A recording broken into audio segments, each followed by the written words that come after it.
Pouvez-vous nous parler de l'étude COMPASS? L'étude COMPASS et OMPAS, outre ses résultats généraux, a permis de mettre à jour différents types de réactions des conjoints face à la maladie. Permettez-moi de citer M. Thierry Ergueta, qui est psychologue à l'hôpital de la Pitié-Salpêtrière. Il souligne que ces différentes réactions dépendent d'une part du niveau d'évolution de la maladie, mais aussi de l'état psychologique du conjoint.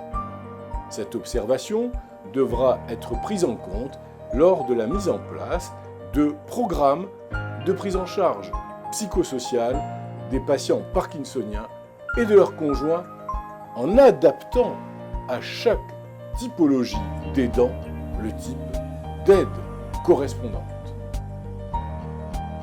Cette étude plaide ainsi en faveur d'une prise en charge élargie aux conjoints et à l'entourage. Les conjoints doivent pouvoir, sans culpabiliser, s'accorder quelques moments de liberté. Il ne s'agit en aucun cas d'un abandon, bien sûr, mais d'une nécessaire ouverture vers l'extérieur dont le couple profitera dans son ensemble. Quels sont les examens et analyses complémentaires pour Parkinson? Les examens complémentaires sont normaux dans la maladie de Parkinson et aucun n'est indispensable. Cependant, on pratique le plus souvent un scanner cérébral ou une IRM pour rechercher d'autres maladies. Les autres examens sont parfois pratiqués si tous les signes de l'examen clinique ou l'évolution ne sont pas absolument typiques de la maladie de Parkinson.